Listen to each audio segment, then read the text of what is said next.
Mapagpalang araw po sa iyo at sa lahat ng mga nakikinig ngayon. Naisipan kong ibahagi ang kwento ko na matagal nang walang ibang nakakaalam, kundi mga malalapit kong kamag-anak lamang. Pero ngayon ay handa na rin akong ibahagi ito sa iba. Tawagin niyo na lamang po ako sa pangalang Brando, 30 anyos na, at taga Tanay Rizal. Pero itong ikukwento ko sa inyo ay nangyari sa Quezon Province.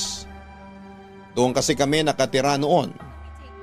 Isa po akong embalsamador sa isang punerarya.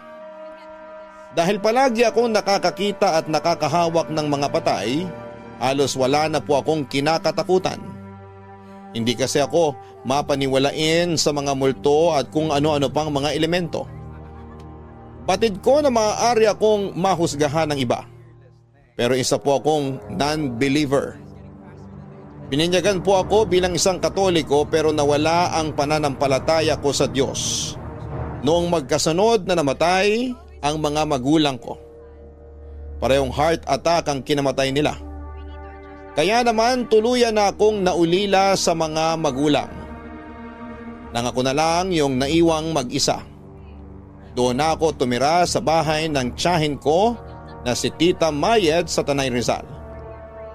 Dahil relihiyosa siya. Madalas kaming hindi nagkakasundo, Papa Dudut. Alam niya na matagal nang nawala ang pananampalataya ko sa Diyos.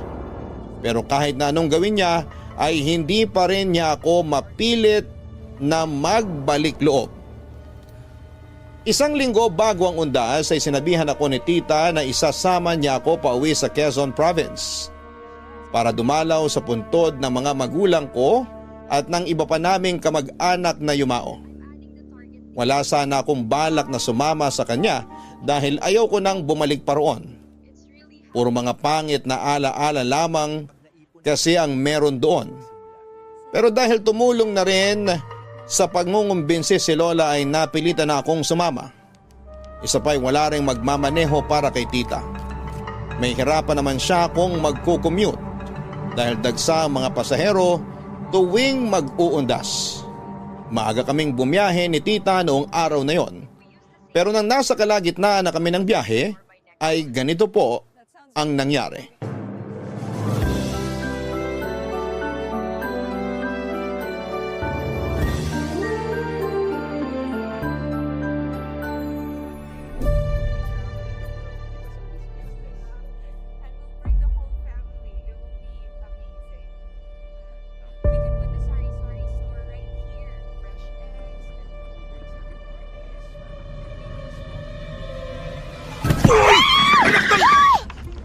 Pusa yun ah!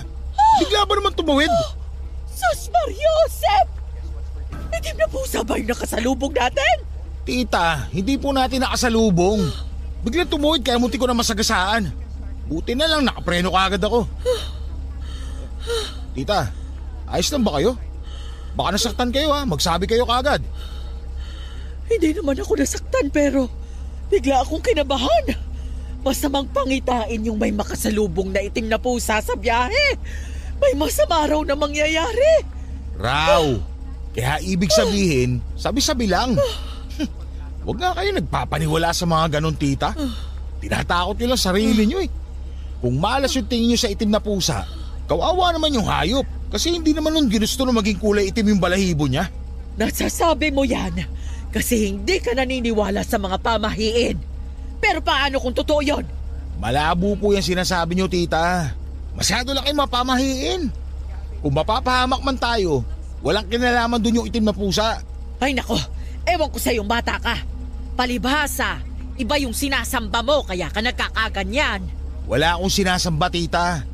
Kung gusto nyo pong magdasal, bahala kayo. Hindi rin naman lahat ng madasalin, mabuting tao talaga.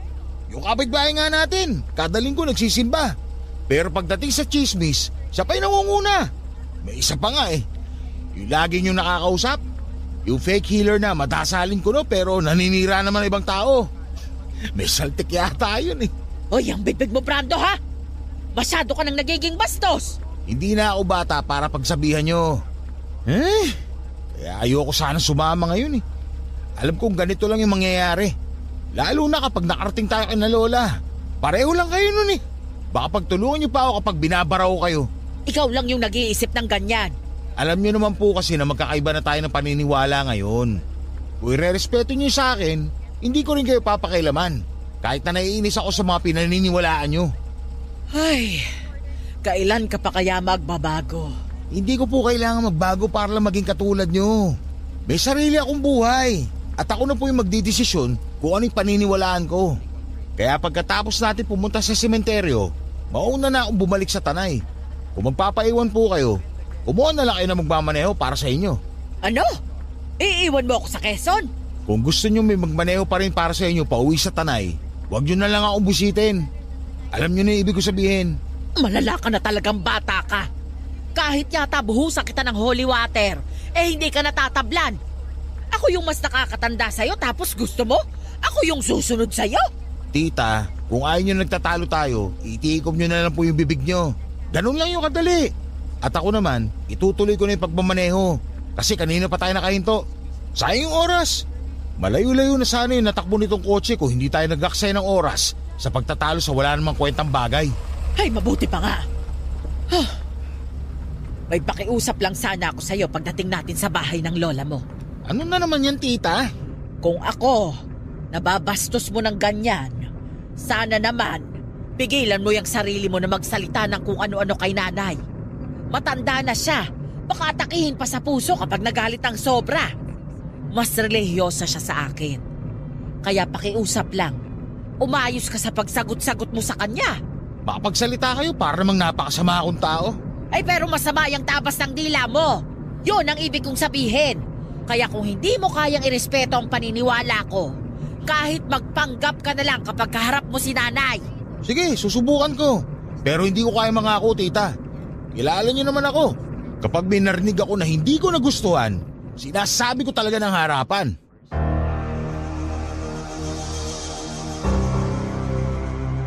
Papadudot isa yon sa madalas naming pagtalunan ni Tita Mayet. Bukod kasi sa isa akong non-believer, hindi rin ako nagpapaniwala sa mga pamahiin ng mga matatanda. Para sa akin ay kasinungalingan lamang ang mga yon. At tinatakot lang ng mga kabalbalan na yon ang mga tao para sa walang kwentang dahilan. Nung makarating kami sa bahay ni Lola ay ikinuwento agad ni Tita Mayet ang tungkol sa nangyari sa biyahe. Gaya ng inaasahan ko ay nagkasundo silang dalawa na parehong mapamahiin. Pero para hindi na madugtungan pa ang naging pagtatalo namin ni Tita, ay hinayaan ko na lamang sila papadudot. Isa pa ay sinabi naman ni Lola na uuwi rin doon ang pinsan kong si Oman. Sa lahat ng mga pinsan ko ay siya lang ang pinakakasundo ko. Matagal-tagal na rin kaming hindi nagkikita kaya na-excite ako sa pagdating niya. Dahil wala naman akong magawa noon sa bahay ng lola ko. Madalas akong umalis tuwing umaga at bumalik na lamang bago magtanghalian. Hindi kasi ako makatagal sa bahay. Kung hindi ako lelekturan ni Tita, si Lola naman ang nangungulit na sumama ako sa pagdarasal nila. Isang araw sa paglilibot ko sa lugar namin sa Quezon, ay napadpad po ako sa isang bakanting lote na katabi ng isang abandonadong bahay. Nag-iisa lamang ang bahay na yon doon sa kalsada na yon, papadudot. Giba-giba na ang dingding nito at butas na rin ang bubong na ginapangan na ng mga damo. Pero ang mas nakaagaw pansin sa akin ay yung krus na gawa sa semento na medyo nakausli sa bumabalot na mga damo doon sa bakanting lote. Lalapitan ko na sana yon noong mapahinto po ako sa paglalakad. Napagtanto ko kasi na isang may kalalimang hukay pala sana ang hahakbangan ko. Natakpan lamang ito ng malalagong mga damo nang muli kong tingnan ang krus at ang bakanting hukay. Naisip ko na baka dati yung pinaglibingan pero inilipat lamang ang labi ng sinumang nakalibing doon. Nakakatakot mang isipin para sa iba. Pero may mga tao talaga na kapag masyado nilang mahal yung yumao nilang mahal sa buhay, ay doon na mismo nila inililibing sa bakuran nila. Papadudot, pabalik na sana ako noon sa bahay nang mapansin ko mula sa aking kinakatayuan ang isang babae na naglalakad papalayo. Nakasuot ito ng itim na bestida. Ang ipinagtataka ko lang noon, wala naman akong napansin na babaeng dumaan mula sa likuran ko kaya hindi ko alam kung saan siya nanggaling. Nang kumurap-kurap ako ay bigla na lamang itong nawala. Hindi tuloy mawala-wala sa isipan ko ang bakanting hukay at yung babaeng nakita ko hanggang sa makauwi ako sa bahay ng lola ko. At nang dumating si Oman, kaagad ko yung ikinuwento sa kanya, Papa Dudut.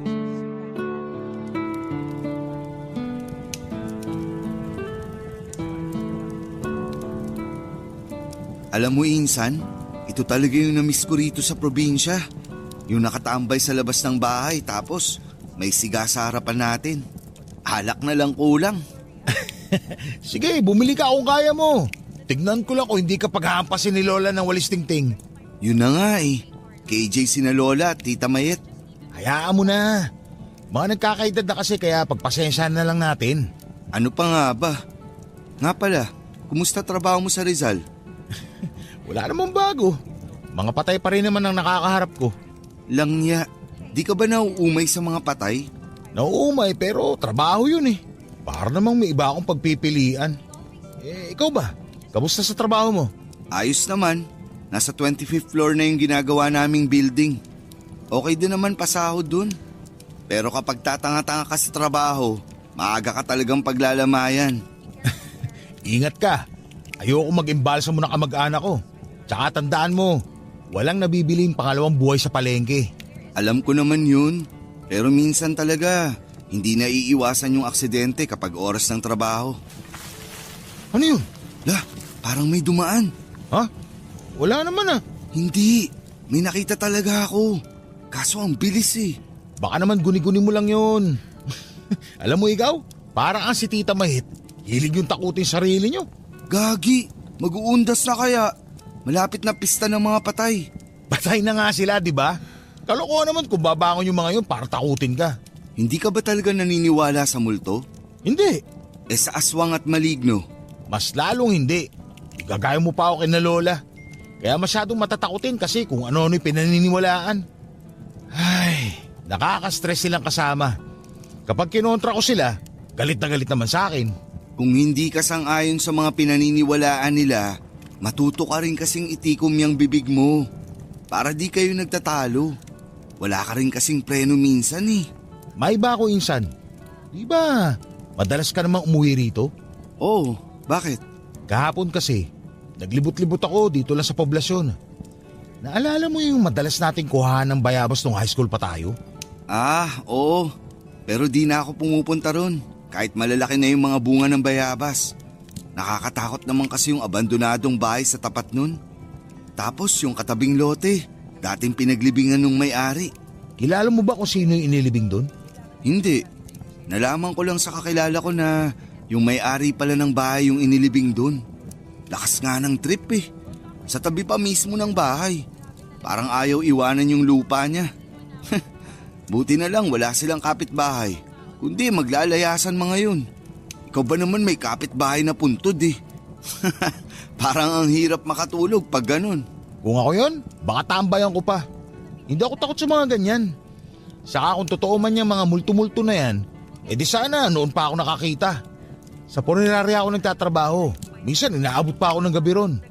May pagkakataon pa nga na mag-isa lang ako habang nag-iimbalsa mo ng patay. Yabang neto. Hintayin mo lang, may magpapakita rin sa'yo. Kung may magpapakita man sa akin, sana malaki yung hinaharap saka matambok ang likuran. Diretso ka agad sa kwarto pag ganun. Sira ulo. Narinig mo yun? Gagi, kinikilabutan na ako. Pasok na kaya tayo sa bahay. Naduwag ka na naman. Sabi kasi ni Lola, kapag umaalulong daw yung aso, ibig sabihin daw may nakikita yung nakakaibang nilalang. Pwedeng multo o pwede rin...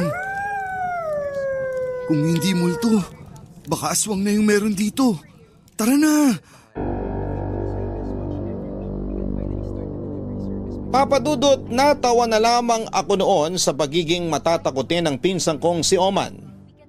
May pagkapasaway siya at sakit din sa ulo ng mga magulang niya noong high school pa lamang kaming dalawa.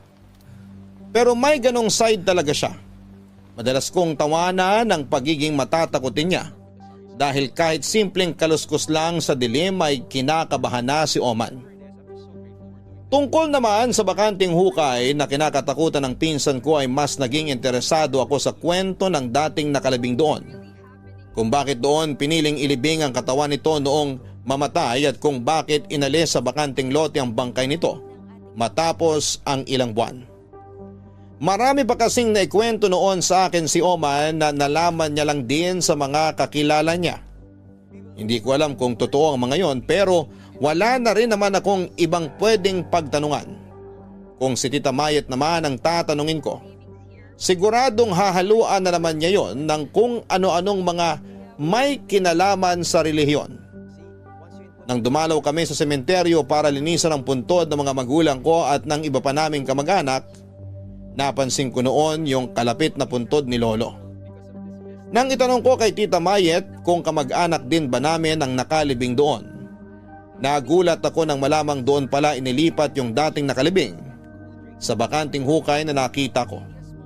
Pero mas nasorpresa ako sa nalaman ko na kilala pala ng tita ko yung taong yon noong nabubuhay pa. Marami pa sana akong gustong itanong kay tita pero iniba na niya ang usapan. Yung puntod ni Lolo ang huli naming nilinisan noong araw na yon. Pagkatapos noon ay uuwi na sana kami ng maagaw ang pansin ko ng kwintas na nasa paanan ng kalapit nitong puntod. Nadumihan lamang ito pero sa tingin ko ay ginto ang kwintas na yon. Nang tawagin ako ni tita ay dali-dali kong binulsa yung kwintas at dinala na lamang pauwi para linisan.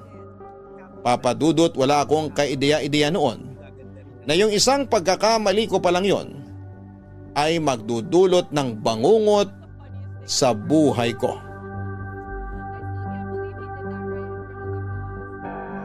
Papadudot, hindi ko maunawaan kung bakit gano'n na lamang ako ka-invested sa nakalibing sa kalapit na puntod ni Lolo. Sigurado naman ako na hindi namin ito kamag-anak dahil kung sakali man ay matagal na sanang nasabi sa akin ni tita ang tungkol doon. Pero bukod sa alam ko na yung may-ari ng abandonadong bahay ang nakalibing sa puntod na yon, ay wala na akong ibang alam. Tuwing nagtatanong naman ako sa tita ko ay kapansin-pansin ang pag-iwas niya. Hindi naman ako nag-isip ng kung ano dahil baka natatakot lamang siya na pag-usapan ang tungkol sa isang patay na hindi naman namin kaano-ano.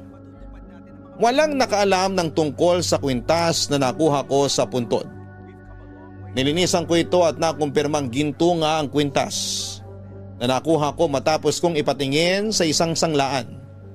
Natuwa pa ako noon dahil pwede ko pa yung ibenta ng may kamahalang presyo. Pero may parte rin sa akin na parang gusto ko na lamang yung itago. Hindi ko alam kung bakit pero sa tingin ko ay may sentimental value ang kwintas na yon. Hindi ko lang sigurado kung sino ang tunay na may-ari noon dahil posibleng may nakahulog lang ng kwintas sa parteng yon ng sementeryo. Ilang araw mula nang makuha ko ang kwintas ay nagkaroon ako ng isang masamang panaginip. May isang babae na sumasakal sa akin at parang gusto akong patayin sa panaginip na yon. Mabuti na lamang at nagising ang pinsan kong si Oman. Pero kahit na ilang araw na rin ang lumipas ay hindi pa rin yon maalis sa isip ko.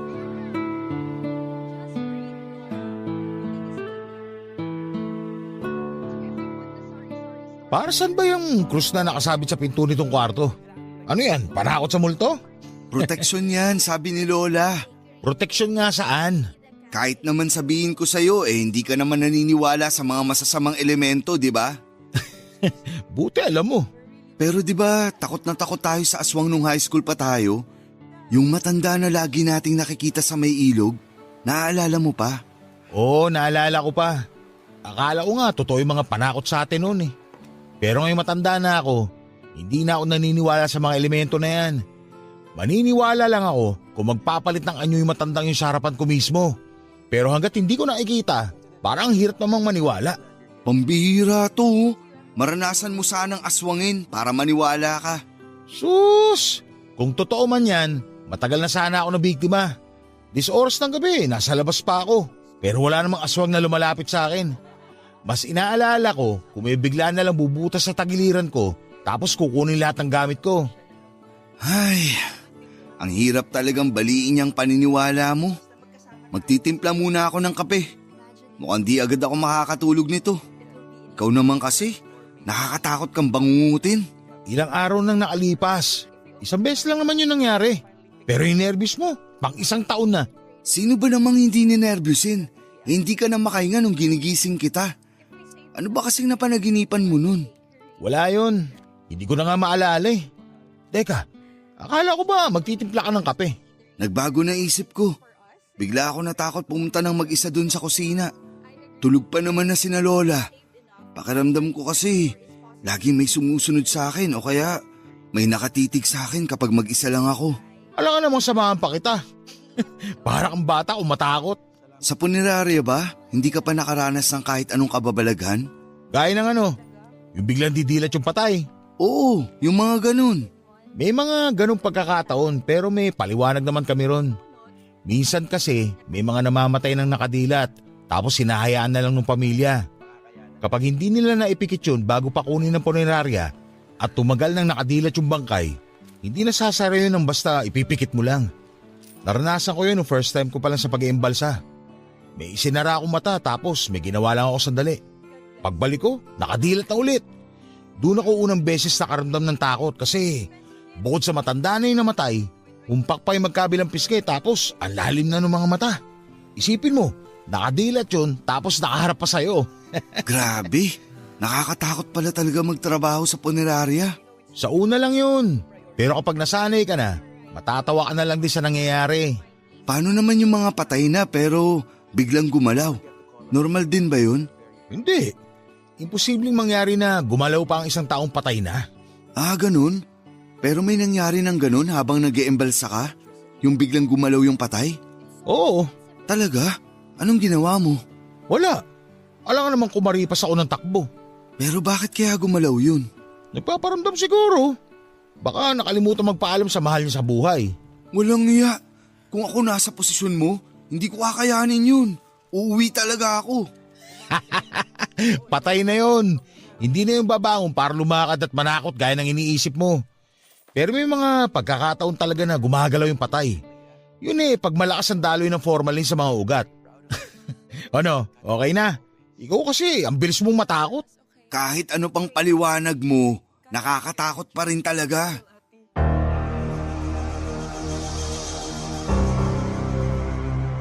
Habang nagkwekwentuhan kami noon ni Oman ay bigla na lamang bumagsak sa sahig yung krus na nakasabit sa pinto ng kwarto namin. At nang i-check yun ni Oman, napaka-imposible raw na mahulog yung krus sa pagkakasabit nito kung walang magtatanggal. Nang sabihin niyo ni Oman ay napansin ko naman noon yung paggalaw ng kurtina sa bintana. Nung tinitigan ko yon ay parang may nabuong imahe ng isang babae. Hindi ko alam kung nakasuot ba ito ng itim na bestida o sadyang anino lamang yung nakita ko. Kahit ayokong matakot ay napalunok na lamang ako noon. Aminado ako na medyo kinakabahan na rin ako, Papa Dudut. Kinabukasan ay nag-decide na lamang kami na hindi sabihin kina Lola at Tita Mayet yung nangyari kinagabihan para hindi na sila mag-isip pa ng kung ano. 2 araw na lamang kami noon at babalik na kami ni Tita sa Rizal kaya balak ko sanang sulitin ang pananatili ko sa poblasyon. Nung araw na yon ay may pinuntahan si Oman kaya ako lang ulit ang mag-isang umalis ng bahay. May mga araw na gusto ko sanang itodo ang paglilibot. Pero hindi naman kami makapunta sa ibang lugar dahil mas gusto ni Lola na magkakasama kami. Ang kaso, nakakainip kasi sa bahay kaya umalis pa rin kami ng pinsan ko. Kaya lang ay hindi kami makalayo dahil kailangan naming bumalik kapag oras na ng pananghalian o ng hapunan. Bala ko sanang maligo sa ilog noong araw na yon, pero bago pa ako makarating doon, nakasalubong ko yung matandang napagkamalan ni Oman na aswang sa lugar namin. Aaminin ko na medyo kinabahan ako noon sa pagtitig ng matanda. At ang hindi ko inaasahan, Papa Dudut, ay nung kwelyuhan ako ng matandang lalaki na yon at nanlilisik ang mga mata. Binalaan niya ako tungkol sa kwintas na kinuha ko sa isang puntod sa sementeryo. Oh, gising ka na pala. Magkape ka na. Nakabili ako ng pandesal sa naglalako kanina. Kainin mo na habang mainit pa. Si Oman po. Nagja-jogging sa labas. Kanina pa yun umalis. Aayain ka nga raw sana pero masyadong mahimbing yung tulog mo eh. Ganun po ba? Tita, may tatanong sana ako sa'yo. Ano yon? Yung matanda po na nakatira banda ro sa may ilog, kilala niyo po ba yun? Nakikita na namin yun nung high school pa kami ni Oman. Pero hindi ko na nausisa kung sino talaga siya. Ano bang itsura? Baka kasi iba yung matukoy ko. Mahaba yung buhok tapos mahaba rin yung balbas. Mas maliit siya sa akin. Mga hanggang balikat ko lang yung taas niya. Sa mukha naman… May nunal ba siya sa kaliwang pisngi? Teka, nunal? Oo, naalala ko na. Meron nga. May sinabi ba siya sa'yo? Wala naman. Bakit tita? May kailangan ba siyang sabihin sa akin? Ha? Wala naman. Naisip ko lang kasi baka tinakot ka rin ng matandang yon. Eh di, kilala niyo nga po siya. Oo, kilala ko siya. Ano pong pangalan niya? Tsaka bakit parang lagi siyang galit kung makatingin? Ay, ang dami mong tanong, Brando. Mag-almusal ka na. Lalabas lang ako sandali. Ay, kala ko pa naman masasagot na yung mga tanong ko. Lalo lang pala madadagdagan.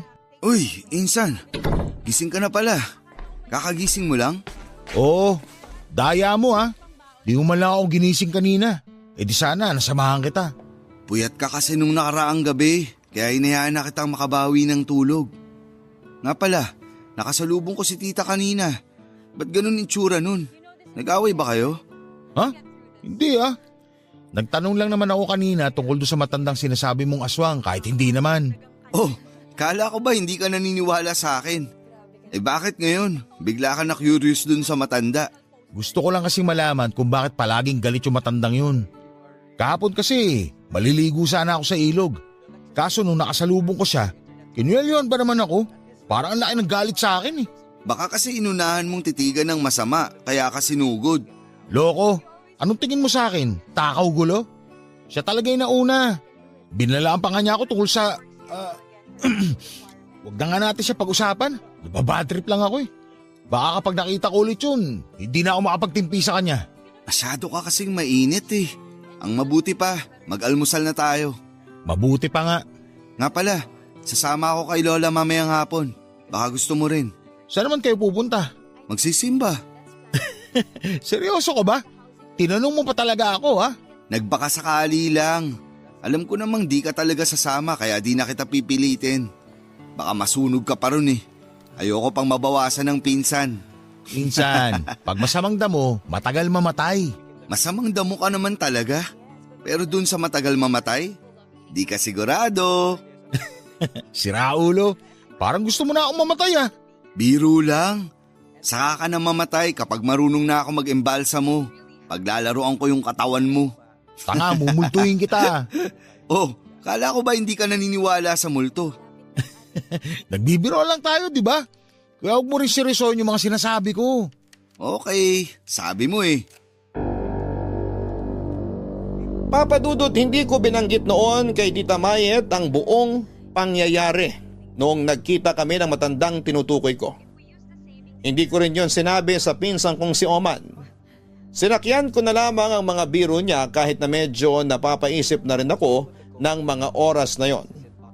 Noong nakita ko kasi yung matanda ay binangungot ulit ako kinagabihan. Kung hindi lang ako noon nahulog sa kama ay hindi pa ako magigising. Sa panaginip ko ay meron na namang babae. Pero sa ikalawang pagkakataon na napanaginipan ko siya ay mas naging agresibo na siya. Sinasakal niya ako noon at dinudukot ang mga mata ko habang nakapikit ako. Mula noon ay hindi na nawala sa isipan ko ang babaeng yon. Sumasakit na lamang talaga yung ulo ko tuwing iniisip ko kung sino siya at bakit niya ako ginugulo sa mga panaginip ko.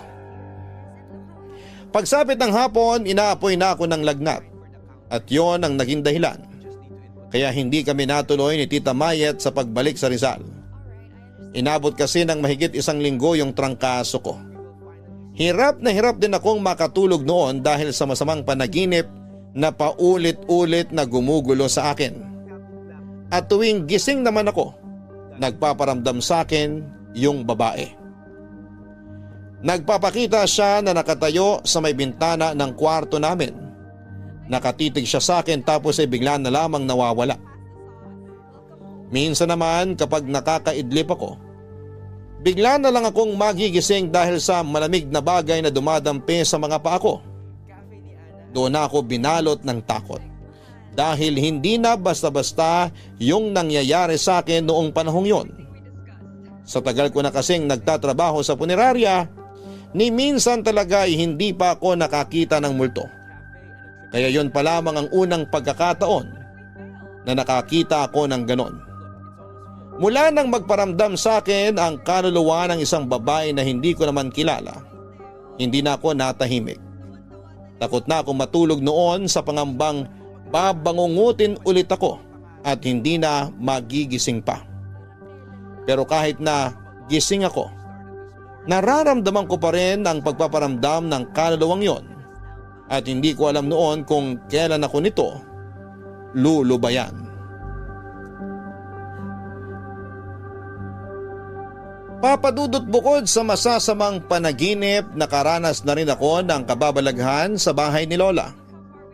Kung noon ay wala akong takot na lumalabas ng kwarto namin para kumuha ng inuming tubig sa kusina. Nang mga sandaling yon ay para na lamang akong nakapako sa aking kama. May pagkakataon kasi na habang nagsasalin ako ng tubig, ay may malamig na dumapo sa balikat ko. At pagkatapos noon ay bigla na lang bumagsak yung hawak kong baso kahit na mahigpit ang pagkakahawak ko roon. Nagets ko na noon yung sinasabi ni Oma na parang may sumusunod sa kanya tuwing mag-isa lamang siya sa kusina. Nang gabing medyo buwaba na yung lagnat ko ay lumabas ulit ako ng kwarto para magtungo naman sa banyo. Iisa lang kasi ang banyong ginagamit namin sa bahay ni Lola at naroon pa yon sa may kusina.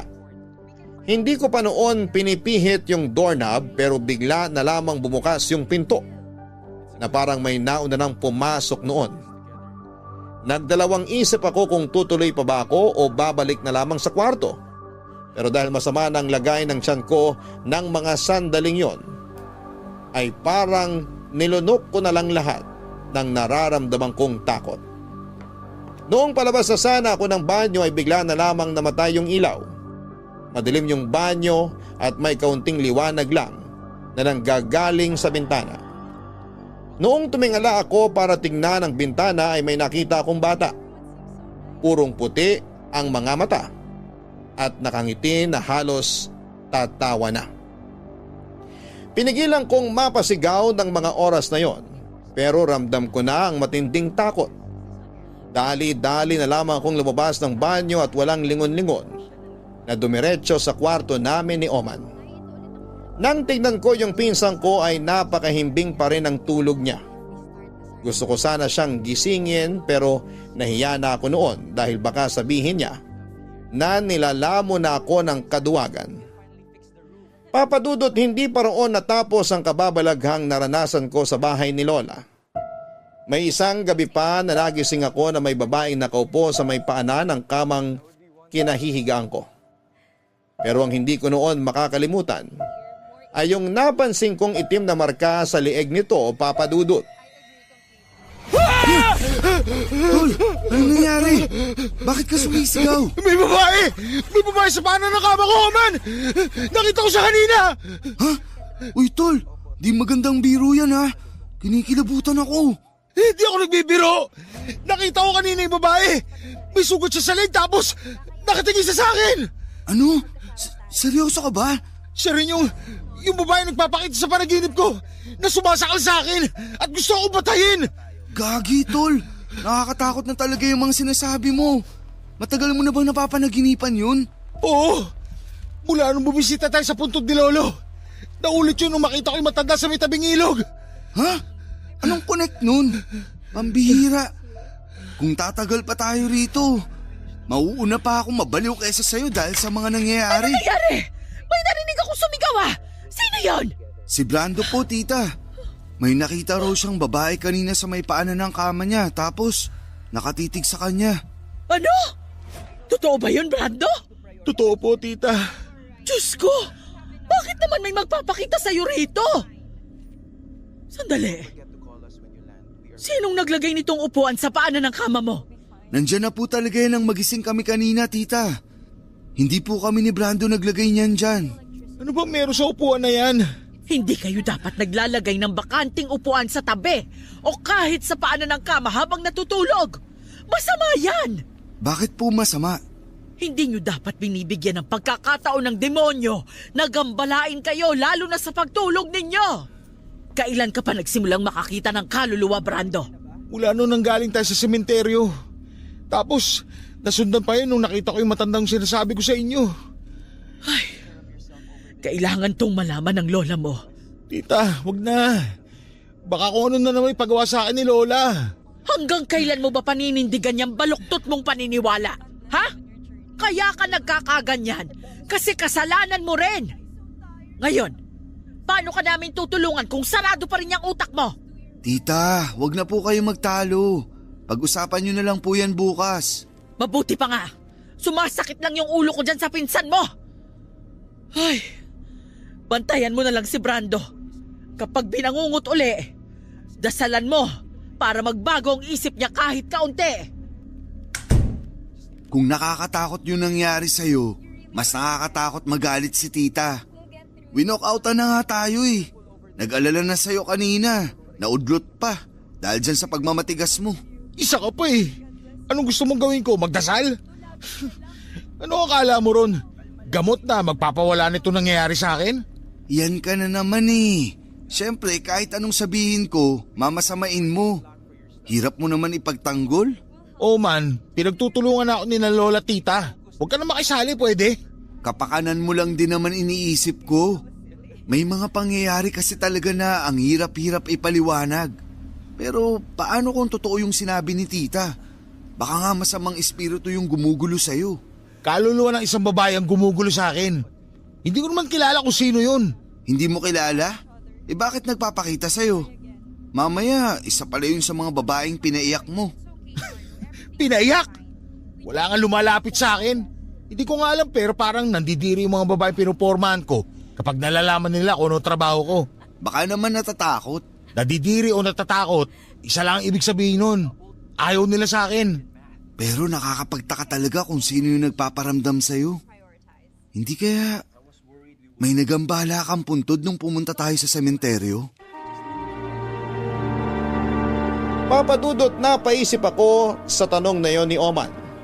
Wala naman akong ibang puntod na binibisita maliban sa mga kamag-anak namin at sa mga magulang ko. Kung ang tinutukoy niya yung bakanting hukay na nakita ko ay wala namang nakalibing doon noong puntahan ko yon, marami akong hindi maintindihan. Marami akong mga tanong noon na gustong masagot pero pakiramdam ko ay wala naman talagang makakatulong sa akin. Tungkol naman sa pamahiing sinabi ni Tita Mayet, masama raw maglagay ng bakanting upuan sa tabi o sa paanan ng kama dahil may uupo raw na demonyo o masamang espiritu doon na maaaring dumalaw sa panaginip ng taong binabantayan nito. Minsan pa nga raw, ito rin ang nagiging sanhi ng sleep paralysis. Nakakatawa mang isipin na masama palang maglagay ng bakanting upuan sa tabi ng kama ay medyo napaisip din ako noon. Hindi lang kasi isang beses na nangyari ang masamang panaginip ko na gumugulo sa isipan ko. May isang pagkakataon pa na nagising ako na hindi ko maigalaw ang katawan ko. Pero alam kong gising ako noon. Habang pinipilit kong bumangon parang may mahinang boses na bumubulong sa akin ng mga sandaling yon. Hindi ko yon maintindihan pero kinilabutan ako. Lalo na noong naramdaman ko na parang hindi na ako nag-iisa sa kama. Ipinikit ko na lamang ang mga mata ko noon at nagpanggap na wala akong napapansin sa paligid ko. Kinaumagahan, laking pasasalamat ko na noong tuluyan na akong gumaling sa trangkaso.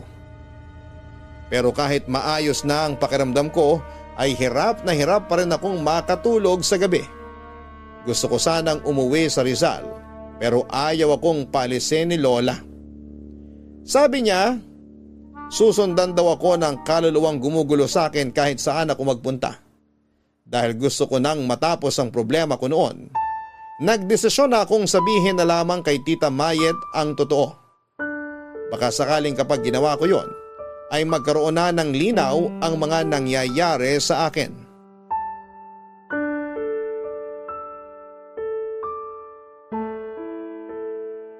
Ano? Gusto mo nang bumalik sa Tanay? Gustong gusto ko nang umuwi, tita. Kailangan na rin ako sa trabaho ko. Paano tayo makakauwi kung ganyan yung nangyayari sa'yo? Ano ba talagang gusto niyong gawin ko? Hindi ko nga kayo maintindihan kung bakit ayaw niyo ako paalisin dito eh. Hindi niyo rin naman mapipigilan yung pagsunod na kaluluwa sa akin, di ba? Pakiramdam ko nga, may hindi kayo sinasabi sa akin. Ikaw yung may hindi sinasabi sa akin, Brando. Anong sinasabi niyo? Alam ko na may ginawa kang kalokohan kaya nangyayari sa'yo yan. Ngayon pa lang, magsabi ka na ng totoo. Wala akong ginawa, tita. Ay sige, magsinungaling ka pa. Ay, sige na, sasabihin ko na. Nung pumunta tayo sa sementeryo, may nakita ako sa tabi ng isang puntod. Anong nakita mo? May nakita akong kwintas doon sa may puntod. Tapos inuwi ko. Ano? Matutuyuan ako ng dugo sa iyong bata ka! Pasensya na kung ngayon ko lang nasabi yung tukol sa kwintas. Alam ko naman kasi kung ano magiging reaksyon yun ni Lola. Ano ka ba naman? Hindi ka na bata para magtago pa ng ganyang kalokohan! Gusto kong makita yung kwintas. Kailangan mo yung ibalik sa pinagkunan mo. Hindi ka dapat kumukuha ng gamit ng isang taong patay na. Nandun lang naman sa gilid ng puntod yung kwintas eh. Pwedeng minakaiwan lang nun. Kaya hindi natin masasabi na nakalibing yung kwintas kasama nung bangkay. Mangangatwirang ka pa talaga? Nasaan yung kwintas na kinuha mo? Akin na! Sandali lang, tita. Kukunin ko lang sa bulsa ko. Gusto ko talaga ipakita sa inyo to eh. Eto po. Sus Mariosep! Sa puntod mo ba nakuha ito? Sabi ko nga po, nasa may gilid lang. Puro lupa pa nga yun nung nakita ko. Nilinisan ko lang. Imposible! Ano pong imposible? Kay Katrina tong kwintas na to. At sa pagkakaalala ko, isinama lahat ng mga gamit niya noong inilibing siya. Walang itinira kahit isa. Ha?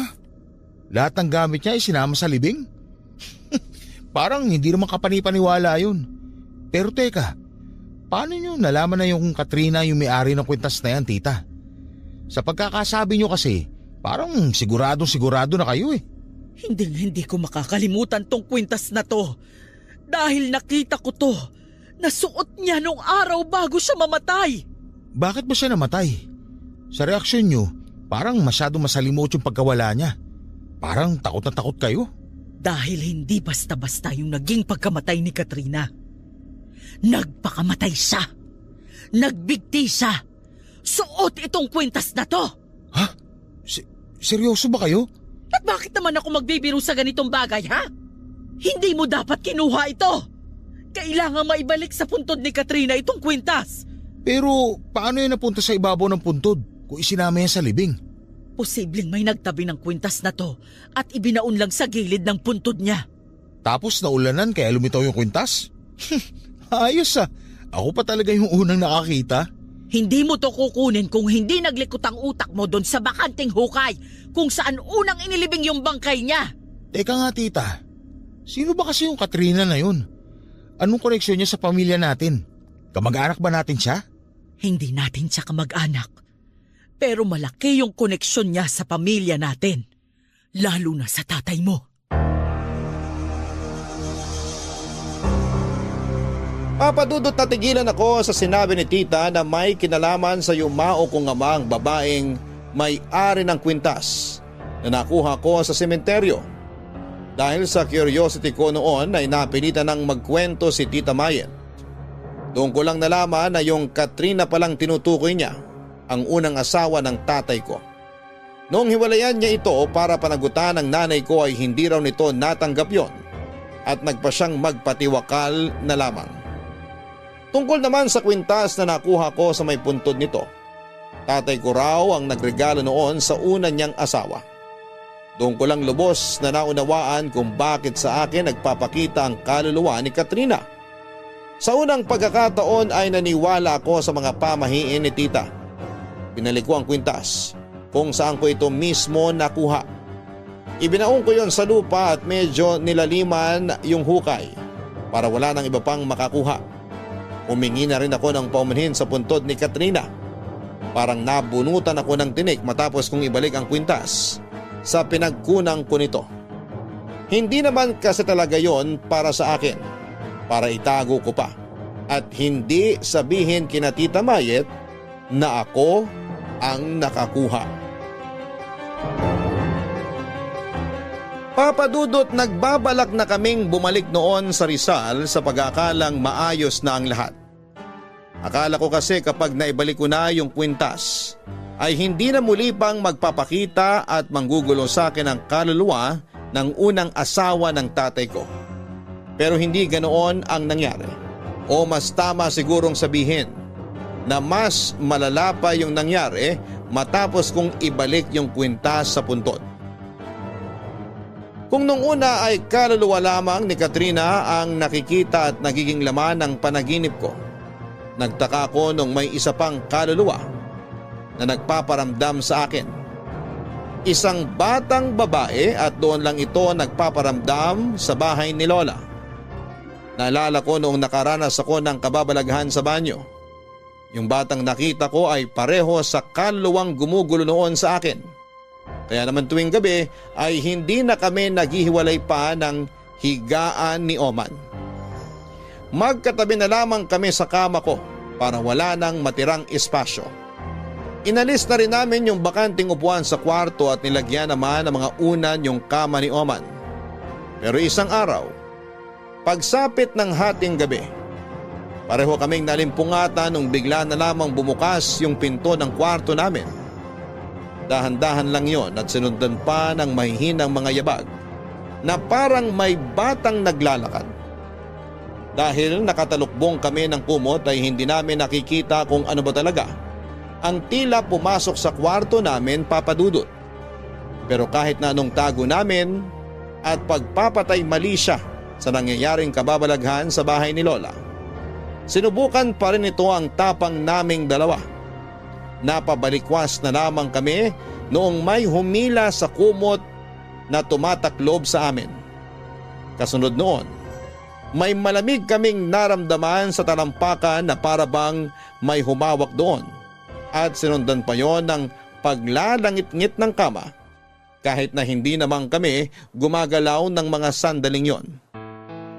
Kinabukasan ay nagmamadali na ako mag-impake ng mga gamit sa kagustuhang lisanin na ang bahay ni Lola.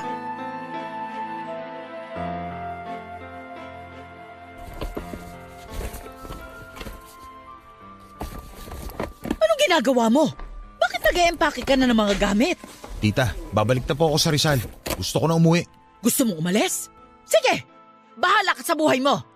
Pero kapag may nangyari ulit sa'yo, wala ka ng tulong na makukuha mula sa amin. Binagawa ba kayo para matigil yung nangyayari sa akin? Wala naman, di ba? Kasi nagmamatigas ka pa rin hanggang ngayon. Kahit pabindisyonan pa namin tong buong bahay, wala pa rin mangyayari kung ikaw mismo yung umaakit sa masamang espiritu. Tinuksan mo yung pinto para sa kanila. Ano ba akala nyo? Dasal na lang palagi yung solusyon sa lahat ng problema? Ganun ba kalakas ang dasal para ibenta nyo sa akin ng ganyan? Oo! Makapangyarihan ng dasal. Pero hindi mo alam yon kasi hindi ka naman naniniwala. Palibhasa, puro ka demonyohan na lang ang laman ng utak mo. Kaya tama lang siguro na guluhin ka ng masasamang espiritu. Mas mabuti pa nga kung kunin ka na rin nila. O ano? Hindi ka makapagsalita.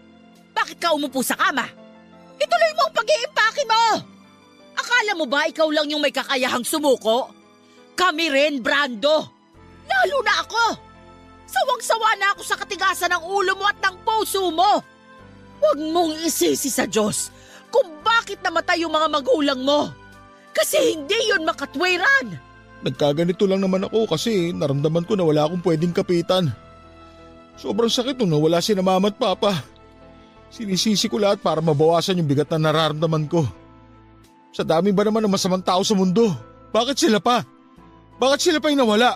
Hindi na natin maibabalik yung buhay ng mga magulang mo. Walang may kasalanan sa nangyari. Wala kang dapat sisihin. Ang kailangan mong gawin, tanggapin na hanggang doon na lang ang buhay nila. Lahat naman tayo darating sa puntong kailangan na rin nating magpaalam sa mga mahal natin sa buhay. Doon din ang punta nating lahat. Pero habang nandito pa tayo, simulan na nating bawasan yung bigat na dala natin. Alam kong nahihirapan ka at nasasaktan ka pa rin hanggang ngayon. Pero hindi ka naman nag-iisa. Nandito pa kami. Pwede mo kaming kapitan. Tita, sorry ah. Pasensya na kayo kung naging sakit pa ako sa ulo nyo dahil sa ugali kong to. Hinihintay ko lang naman na humingi ka ng tulong sa akin eh. Hayaan mo na kami ng lola mo. May pamilya ka pa. Nandito pa kami. Ay. Pag-usapan natin yung nangyayari sa'yo. Nasabi sa akin ni Oman na may nagpaparamdam pa rin sa'yo. Totoo ba yun? Opo, meron pa rin. Bakit ganun? Saka yung matanda nakita ko sa ilog, sino ba siya? Baka nga may kinalaman din siya rito. Kasi alam niya na kinuha ko yung kwintas sa puntod ng Katrina. Ay. Siya ang tatay ni Katrina. Siya rin yung nagbaon ng kwintas sa gilid ng puntod ng anak niya. Nakausap ko siya kahapon at sinabi niya na nakita ka niya nung kinuha mo yung kwintas. Pero tita, sino yung bata? Bata? Anong bata? Bukod doon sa dating asawa ni Papa, may bata nagpapakita sa akin dito sa bahay ni Lola. Babae tita. Sa CR, sa kwarto. Hindi ko maintindihan kung bakit siya nagpapakita sa akin. Wala na akong ibang nilapitang puntod nung pumunta tayo sa sementeryo. Kaya sigurado ko na wala akong atraso sa batang yun. Sino ba siya? Mukhang alam ko na, Brando, kung sino yung tinutukoy mo. Papadudot na laman ko kay tita na yung bata pala na nagpapakita at nagpaparamdam sa akin ay pinsan namin ni Oman. Doon daw ito mismo namatay sa bahay ni Lola. Wala naman daw itong sakit pero kinabukasan ay nakita na lamang ni na Lola na wala ng buhay sa kama na noon ay saktong tinutulugan ko.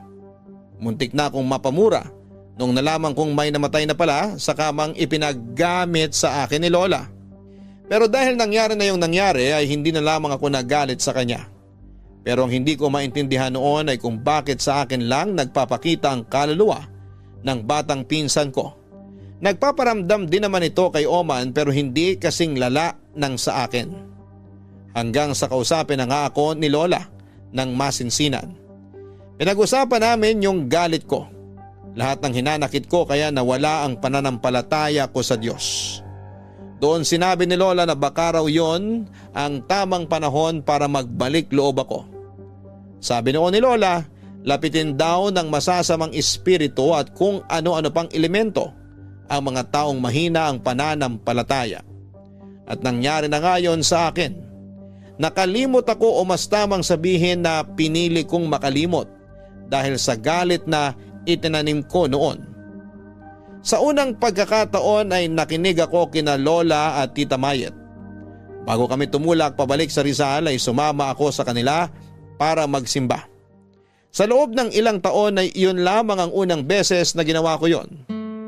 Doon ko napagtanto na nakagagaan pala talaga ng kalooban.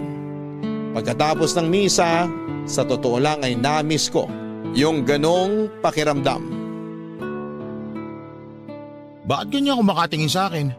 Pinapakiramdaman lang kita kung ikaw ba talaga yung kasama namin. Baka kasi mamaya, sinanibang ka na ng ibang kaluluwa. May salti ka talaga, no? Uy, wala ah. Nakakapanibago ka lang talaga. Huwag mo na kasi banggitin. Para ka naman tanga eh. Pinapamukha mo pa kung gaano ako kasama dati. Makadati ka naman. Masama ka pa rin naman kahapon.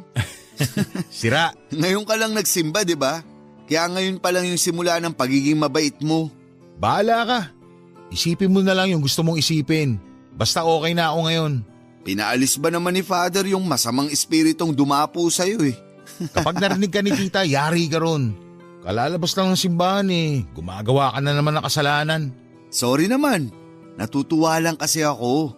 Tsaka hindi pa rin makapaniwala na nakakasama ka na namin sa pagsimba. Tagal din nun ha. Bigat eh, malala ngayon si Satanas. Dami mong alam. Nasaan na ba si na tita? Tagal ah. May kinakausap pa sila ni Lola. Maghintay na lang tayo rito. Excited ka lang kumain sa labas eh. Siyempre naman. Minsan lang mangyari yun. Umay na kaya ako sa mga pagkain sa kantin dun sa pinagtatrabahuan namin. Magkakapakpak at buntot na kami ron kakakarne. Sosyal nyo nga eh. Pakarne-karne na lang. Samantalang ako, nagbabaon lang ng dilata. Minsan lang ako bumili ng lutong ulam. May karinderya ba malapit sa punerarya? Oo, meron sa tapat. Talaga? Alam ko yung iniisip mo. Hindi naman totoo na sa punerarya sila kumukuha ng niluluto nila. Ano yung mga yun? Cannibal? May nabasa kasi akong ganun eh. Kaya tuwing kumakain ako sa mga karinderya, tinitingnan ko muna kung may malapit na punerarya. Running ka lang. Mas alalahanin mo kung malinis yung mga pagkain na bibili mo. Pero tol, may tanong ako. Ano na naman yan? Tungkol na naman ba sa punerarya? Medyo. Paano mo kinakayang kumain sa loob ng punerarya? Sanay na nga, di ba? Kaya kong lulukin yung kinakain ko. Kahit karap ko pa yung mga iniimbalsa mo ko. Grabe, tibay ng sikmura mo. Hindi ko pipiliin yung ganung trabaho kung hindi kailangan. Sabi ko nga. O ano, may tatanong ka pa? Wala na. Kota na ako sa mga nalaman ko sa trabaho mo. Kala ko may gusto ko pang malaman eh. Palumpalo pa naman ako sumagot.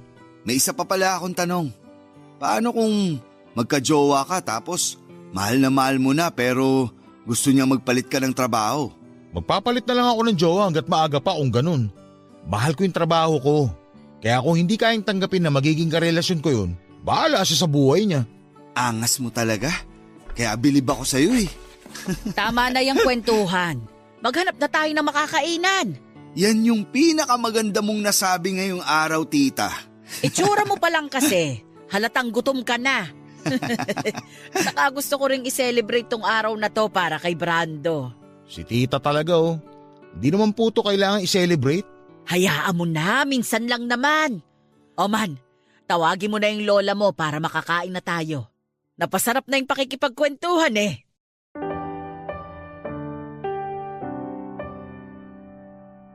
Papadudot kung hindi pa ako noon nakaranas ng kababalaghan ay hindi pa manunumbalik ang pananampalataya ko sa Diyos.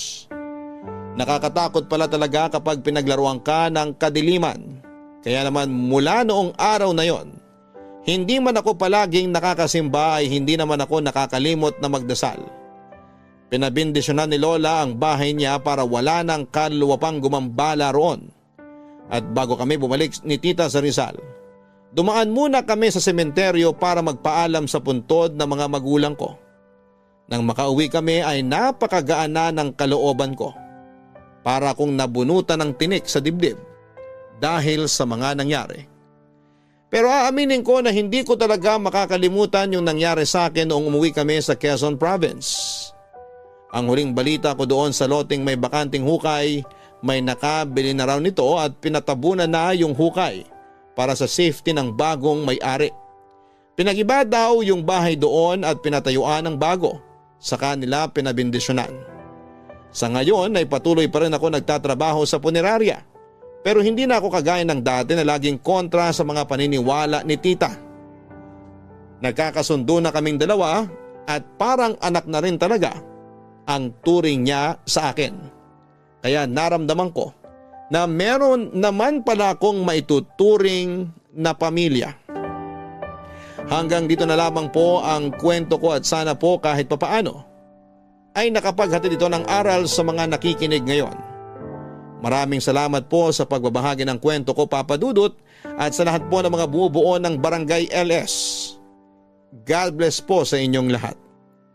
Ang inyong forever kapuso at kabarangay, Brando. Mga kabarangay, ang takot na nararanasan natin sa buhay ay dapat na hinaharap at hindi tinatakasan.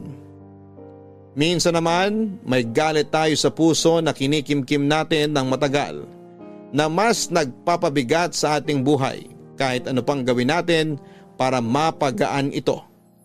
Pagpapatawad at pagtanggap. Yan ang natutunan ng ating sender ngayong araw. At nang tuluyan na niyang natanggap na wala na ang kanyang mga magulang at walang may kasalanan sa pagkawala nila. Nanumbalik na rin ang kanyang pananampalataya na napakahalaga ngayon. Lalo na't maraming tukso sa paligid